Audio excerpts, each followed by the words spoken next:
بسم اللہ الرحمن الرحیم۔ سرمایہ اردو 11ویں جماعت۔ زیر مطالعہ سبق کا عنوان ابوالقاسم زہروی، مصنف حمید عسکری۔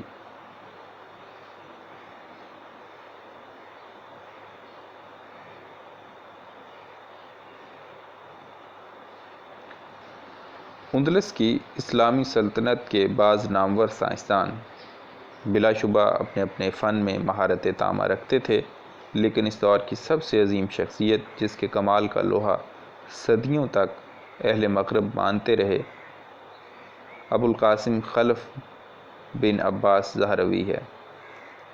اسپین کے مشہور حکمران عبد الرحمن الناصر نے اپنے دارالسلطنت قرطبہ سے 4 میل کے فاصلے پر ایک عظیم الشان محل تعمیر کروایا تھا، اور اس کا نام اپنی ملکہ زہرہ کے نام پر قصر زہرہ رکھا تھا۔ رفتہ رفتہ اس قصر کے گرد اعیان سلطنت اور دوسرے لوگوں نے اپنے مکان بنا لیے، اور وہاں ایک علیحدہ شہر بس گیا جو الزہرہ کے نام سے موسوم ہوا۔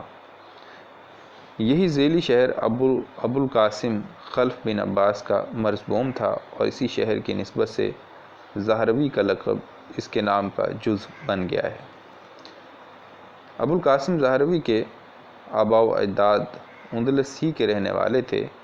اس کی ولادت 936 عیسوی میں عبد الرحمن الناصر ہی کے عہد میں ہوئی، جو شاہانہ اندلس میں 8واں فرما روا تھا۔ اس کے عہد میں اندلس کا دارالسلطنت قرطبہ اوج پر پہنچا ہوا تھا، چنانچہ اس کی شان و شوکت کا اندازہ اس امر سے ہو سکتا ہے کہ اس میں 3800 مسجدیں، 60,000 سر بفلک عمارتیں، عام لوگوں کے 2 لاکھ مکانات، 8,000 دکانیں اور 700 حمام تھے۔ قرطبہ کی آبادی 10 لاکھ باشندوں پر مشتمل تھی، جس میں 50 سرکاری ہسپتال موجود تھے۔ قرطبہ کی شاہی لائبریری میں 2 لاکھ سے زائد کتابیں تھیں۔ قرطبہ یونیورسٹی اس زمانے میں مغرب کی عظیم ترین یونیورسٹی تھی، جہاں مختلف مضامین کے جلیل القدر علماء تعلیم و تدریس اور تحقیق و تالیف میں مصروف رہتے تھے۔ یہی وہ ماحول تھا جس میں ابوالقاسم زہروی نے اپنا لڑکپن اور جوانی گزاری۔ اس کے کمال فن کو دیکھ کر یہ اندازہ آسانی سے کیا جا سکتا ہے کہ اس نے اس علمی ماحول سے پورا فائدہ اٹھایا، اور طب میں جو اس کا خاص مضمون تھا، کامل دستگاہ حاصل کی۔ اپنی تعلیم کی تکمیل کے بعد وہ قرطبہ کے شاہی شفا خانے کے ساتھ منسلک ہو گیا، اور یہاں اس نے اس عملی تحقیق کا آغاز کیا جس نے تھوڑے ہی عرصے میں اس کو جدید علم الجراحت کا موجد اور اپنے زمانے کا سب سے بڑا سرجن بنا دیا۔ موجودہ زمانے میں علم علاج کے جو 2 طریقے، یعنی علاج بالدوا اور علاج بالجراحت ہسپتالوں میں مروجہ ہیں، ان کے متعلق یہ خیال عام ہے کہ اگرچہ مغربی طب یعنی ایلوپیتھی دیسی طب ہی کا چربہ ہے، مگر جراحت یعنی سرجری خاص مغربی ڈاکٹروں کی چیز ہے، جس میں کوئی ان کا ہمسر نہیں ہے۔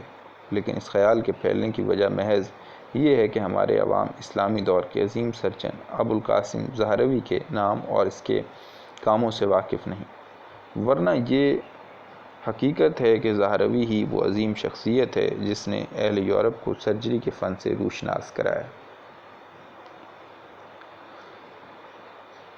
ابوالقاسم زہروی سرجری میں جو نادر آپریشن انجام دیتا تھا، اپنے روز افزوں تجربے سے اس فن میں جو نئی راہیں دریافت کرتا تھا، آپریشن کرنے کے لیے اپنی نگرانی میں جو نئے آلات بنواتا تھا، ان سب کی تفصیل وہ احاطۂ قلم میں لاتا جاتا تھا، یہاں تک کہ اس کے قلم سے عملی سرجری پر ایک یگانہ روزگار تصنیف ظہور میں آ گئی، جو صدیوں تک یورپ کی یونیورسٹیوں میں سرجری کی واحد معیاری کتاب کے طور پر داخل درس رہی۔ زہروی کی اس کتاب کا نام تصریف ہے۔ یہ پوری کتاب جو علم علاج کی دونوں شاخوں طب یعنی میڈیسن اور جراحت یعنی سرجری پر مشتمل ہے، لیکن اس کا سب سے اہم حصہ سرجری کا ہے۔ اس کی وجہ یہ ہے کہ اس سے پہلے طب یعنی میڈیسن پر تو عربی میں بہت سی کتابیں لکھی جا چکی تھیں، لیکن جراحت یعنی سرجری پر اعلیٰ معیار کی پہلی مفصل کتاب تصریف کا ذکر آتا ہے، تو اس سے تصریف یعنی سرجری کی کتاب ہی مراد ہوتی ہے۔ تصریف 3 بڑے حصوں میں منقسم ہے۔ اس کا پہلا حصہ داغ دینے کے متعلق ہے، جو ازمنہ وسطیٰ تک بعض امراض کے علاج میں برتا جاتا تھا۔ تصریف کے دوسرے اور تیسرے حصے میں عملی جراحت کا بیان ہے، اور یہی اس کتاب کے اہم ترین حصے ہیں۔ ان میں دانت نکالنے، آنکھوں کا آپریشن کرنے، حلق کا کوا کاٹنے، مثانے میں سے پتھری نکالنے، بواسیر کے مسوں کو کاٹنے، خنازیر کا آپریشن کرنے، ٹوٹی ہڈی کو جوڑنے، اترے ہوئے جوڑوں کو چڑھانے، معوف عضو کو کاٹنے اور ہر قسم کے پھوڑوں کو چیرنے کی تفصیلات دی گئی ہیں۔ مختصر یہ کہ جراحت میں 90% جن اعمال سے ایک سرجن کو سابقہ پڑتا ہے، ان میں سے کسی کی تفصیل اس تصنیف میں چھوٹ نہیں گئی۔ ان اعمال جراحت کے لیے جن آلات کی ضرورت ہوتی ہے، ان کی تشریح نہایت خوبصورت تصاویر سے کی گئی ہے۔ ان آلات میں قسطیر یعنی پیشاب خارج کرنے کا آلہ، مقام الاسنان یعنی دانت نکالنے کا آلہ، معقن یعنی انیما کرنے کا آلہ، مختلف قسم کے نشتر، قینچی آری، سرجنوں کی سلائی، زخموں کے سینے کے لیے مختلف شکل کی سوئیاں سبھی شامل ہیں۔ ان میں سے ہر آلے کی ساخت تصویر کی مدد سے اور طریقہ استعمال الفاظ کے ذریعے سمجھایا گیا ہے۔ تصریف سے پہلے جراحی پر نہ اتنے پائے کی کوئی کتاب لکھی گئی تھی اور نہ علم جراحت کے متعلق اتنی خوبصورت تصاویر شائع کی گئی تھیں۔ تصریف کی نمایاں خصوصیات میں فاضل مصنف نے اس میں جا بجا اپنے تجربات کی روشنی میں سرجری کے متعلق ایسی تصریحات کی ہیں جن سے طبی دنیا اس سے پہلے بے خبر تھی۔ ظاہروی کا طرز بیان عام فہم اور زبان سادہ ہے۔ وہ جس موضوع پر قلم اٹھاتا ہے، اس کے تمام رموز اس خوبی سے بیان کرتا ہے کہ قاری کے لیے کسی قسم کا الجھاؤ باقی نہیں رہتا۔ پھر بعض دیگر طبی مصنفوں کی طرح وہ فلسفیانہ مشغافیوں میں نہیں الجھا، بلکہ اپنے فن کے عملی پہلوؤں کو سامنے رکھتا ہے اور صرف انہی امور کی توسیع کرنا ضروری خیال کرتا ہے جو عملی افادیت کے حامل ہوں۔ اہل مغرب جو مسلمانوں کے ناموں کو بگاڑنے میں خاص مہارت رکھتے ہیں، ابو القاسم زہروی کو ابو القاسس، البوقاسس اور الزہروس کے ناموں سے یاد کرتے ہیں۔ یورپ میں ازمینہ وسطیٰ سے لے کر 18ویں صدی تک کے تمام مغربی مصنف جنہوں نے سرجری پر کتابیں لکھی ہیں، ابو القاسم زہروی کی فنی قابلیت کے معترف ہیں اور جا بجا اس کی کتاب سے حوالے دیتے ہیں۔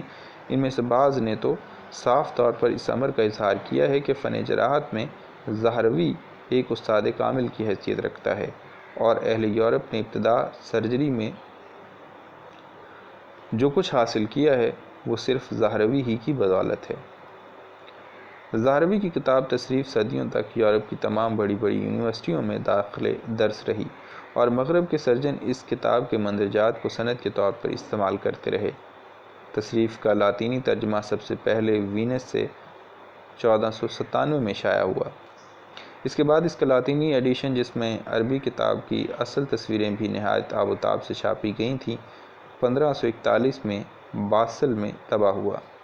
باسل ایڈیشن کی سب سے بڑی خوبی یہ تھی کہ اس میں اصل عربی کتاب اور اس کا لاطینی ترجمہ دونوں ایک ہی جلد میں شامل تھے۔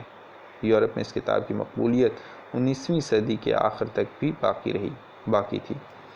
چنانچہ ایک فرانسیسی ڈاکٹر لی کارک نے 1881 میں التصریف کو فرانسیسی زبان میں منتقل کیا اور دیباچے میں اس کتاب کو سرجری کا ایک نادر شاہکار قرار دیا۔ یورپ کے فضلاء نے التصریف کو محض اپنی زبانوں میں منتقل کرنے پر ہی اکتفا نہیں کیا، بلکہ ان میں سے بعض نے اس کتاب پر شرحیں بھی لکھی تھیں۔ نامور مسلم سائنسدان بقلم حمید عسکری۔ اللہ حافظ۔